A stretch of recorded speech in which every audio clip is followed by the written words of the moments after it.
बॉलीवुड एक ऐसी film industry जो एक समय पूरी फिल्मी जगत को लीड किया करती थी। इस इंडस्ट्री में सुरों की देवी से लेके महानायक तक देखने को मिल जाएंगे। विजय, दीनानाथ, जॉन और एक महान खलनायक भी इस इंडस्ट्री से बिलोंग करता था। वो गैम्बो खुश हुआ। डायरेक्टर्स ऐसे हुआ करते थे जिनकी बात ही कुछ और हुआ करती थी। एक समय था जब बॉलीवुड फिल्मों को इंडियन सोसाइटी का आईना कहा जाता था, बट आज की डेट में इसका बिल्कुल उल्टा है। आइए जानते हैं ऐसे 3 पॉइंट्स को जो ये दर्शाते हैं कि why Bollywood is dying and why south industry rises so far. तो बिना टाइम वेस्ट किए शुरू करते हैं।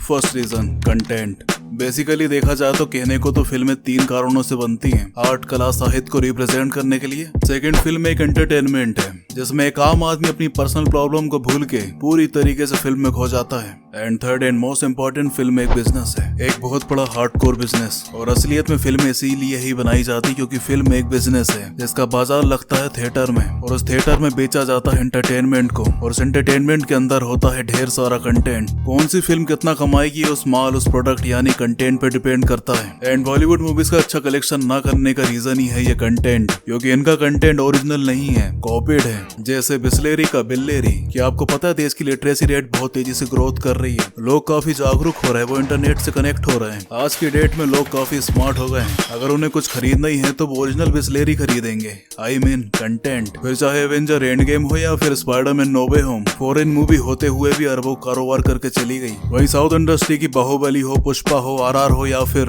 KGF चैप्टर 2, ये सभी फिल्में अच्छा बिजनेस करेंगी क्योंकि ये ओरिजिनल कंटेंट को रिप्रेजेंट करती हैं। और वहीं Bollywood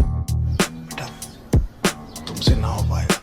second point, emotional connection. हाल ही में कोरोना पैंडेमिक में सोनू सूद किसी रियल लाइफ हीरो की तरह उभरे। किस तरह वो एक आम इंसान की प्रॉब्लम को सोल्व कर रहे थे। एक आम नागरिक और सोनू सूद का ये कनेक्शन वाकई दिल जीत लेने वाला था। पर क्या हो अगर मैं ये कहूँ कि साउथ इंडस्ट्री का एक एक एक्टर सोनू सूद की तरह है, तो आप शायद बिलीव ना करें। वहाँ के लोग प्रॉब्लम आने पर किसी पॉलिटिशियन के पास जाने की जगह इन एक्टर्स के पास जाना ज्यादा बेहतर समझते हैं, और ये एक्टर्स उनकी प्रॉब्लम सोल्व भी करते हैं। साउथ इंडस्ट्री का एक एक बड़ा एक्टर काफी सोशल वर्क करता है। साउथ एक्टर्स और उनका आम आदमी से काफी गहरा रिश्ता है। नॉर्थ इंडिया में आम जनता बॉलीवुड स्टार्स को अपनी सराखों पर बिठाती है, बट वहीं ये साउथ एक्टर्स जनता को अपनी सराखों पर बिठाते हैं। ये एक बहुत बड़ा डिफरेंस है इन दोनों इंडस्ट्री सेक्टर्स में। इसीलिए पूरे भारत में इन साउथ एक्टर्स की लोकप्रियता दिन ब दिन बढ़ती ही जा रही है। एग्जाम्पल के तौर पर Atal Bihari Vajpayee ji. Out of topic है बट इनसे अच्छा एग्जाम्पल नहीं मिलेगा। कहने को तो ये पॉलिटिशियन थे, एक राइट विंग पार्टी से बिलोंग करते थे, पर एक आम जनता का उनसे कनेक्शन काफी मैग्निफिसेंट था। क्योंकि हमारा देश एक लोकतंत्र है जहाँ पे इतनी डाइवर्सिटी है जिसकी कोई सीमा नहीं। इतनी सारी जात संप्रदाय का एक साथ यहाँ रहना दुनिया को काफी हैरान करती है। ऐसे में एक आदमी भले किसी भी पॉलिटिकल पार्टी को सपोर्ट करता हो, बट अटल जी के लिए दिल में एक अलग ही जगह मिलेगी, क्योंकि उनमें सादगी थी,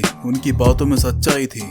सत्ता का खेल तो चलेगा, सरकारें आएंगी जाएंगी, पार्टियां बनेगी बिगड़ेंगी, पर वो किसी भी नजर से एक आम आदमी तो बिल्कुल भी नहीं थे। मगर ये देश रहना चाहिए, इस देश का लोकतंत्र अमर रहना चाहिए। फिर भी आम जनता उनसे खुद को जोड़ पाती थी। इसे कहते हैं इमोशनल कनेक्शन, जो साउथ एक्टर्स के पास है, बॉलीवुड एक्टर्स के पास नहीं है। Third point, Bollywood is not representing a true India. देखिए, बेशक फिल्म एक बिजनेस है जो कला साहित्य को रिप्रेजेंट करता है, एंटरटेनमेंट देता है, पर फिल्म का सोसाइटी पर बहुत गहरा असर पड़ता है। एग्जाम्पल के तौर पर दुनिया अमेरिका को सुपर पावर मानती है, बट रियलिटी में ऐसा है नहीं। हाल ही में चाइना ने एक हाइपरसोनिक क्रूजर मिसाइल टेस्ट करी। ये एक न्यूक्लियर कैपेबल मिसाइल है जिसकी रफ्तार इतनी तेज है कि कोई भी डिफेंस सिस्टम इस मिसाइल को रोक नहीं सकती, और अभी तक अमेरिका के पास ये टेक्नोलॉजी नहीं आई है। यहाँ तक कि उनके पास ऐसा कोई डिफेंस सिस्टम भी नहीं है जो इस मिसाइल को रोक सके। तो वहीं एक रिपोर्ट के मुताबिक रशियन वेपन को ज्यादा ट्रस्टेबल बताया गया है compare to American weapon. America defence में बहुत तेजी से पिछड़ रहा है, बट फिर भी दुनिया अमेरिका को सुपर पावर मानती है, क्योंकि हॉलीवुड मूवीज का नशा ही लोगों के दिमाग में ऐसा चढ़ा कि लोगों को मानना पड़ा कि अमेरिका एक बहुत बड़ी सुपर पावर है। हॉलीवुड मूवीज के जरिए एक ऐसी इमेज बना दी गई कि अगर एलियन एग्जिस्ट करते हो और अगर वो पृथ्वी पे हमला करते हैं तो अमेरिका एकमात्र ऐसा देश होगा जो दुनिया को बचा सकता है। बेशक अमेरिका एक बहुत पावरफुल कंट्री है जिससे हर एक डेवलपिंग नेशन को उनसे सीखने की बहुत कुछ जरूरत है, बट वो इतने पावरफुल नहीं है जितना उन्हें मूवीज में पोर्ट्रेट किया जाता है। हॉलीवुड मूवीज की बदौलत ही उनकी इतनी बड़ी सॉफ्ट पावर बन पाई है, क्योंकि एक फिल्म देश को रिप्रेजेंट करती है। ये फिल्म्स की ताकत है। अगर हम चाइना को याद करते हैं तो हमारे दिमाग में इमेज बनती है मार्शल आर्ट की, उनके कल्चर की, क्योंकि उनकी फिल्मों में यही प्रेजेंट किया गया है। हमने एक परसेप्शन बना लिया कि वो देश ऐसा ही है जहाँ पे सब मार्शल आर्ट करते होंगे, बट रियलिटी में चाइना दुनिया का दूसरा ऐसा देश है जहाँ पे सबसे मोटे लोग पाए जाते हैं। चाइना चाइना फिल्म्स की पावर को समझता है और उसे बखूबी यूज करता है, पर अगर कोई फॉरेनर इंडिया को याद करता है तो उसके दिमाग में इमेज बनती है सांप सपेरों वाला एक पिछड़ा गरीब देश। और ये जो इमेज है बॉलीवुड ने नहीं बनाई है, ये इमेज हॉलीवुड ने बनाई है। हॉलीवुड मूवीज में भारत इतना गरीब होता है कि लिटरली अफ्रीकन कंट्रीज भी शर्मा जाएं। इनकी मूवीज देख के ऐसा लगता है कि मानो भारत का प्रधानमंत्री भी स्लम्स में रहता होगा। एक फेक नैरेटिव को रिप्रेजेंट किया जाता है, तो क्या ऐसे में बॉलीवुड इनके फेक नैरेटिव को जवाब देता है? क्या वो एक ट्रू इंडिया को रिप्रेजेंट करता है? बिल्कुल भी नहीं।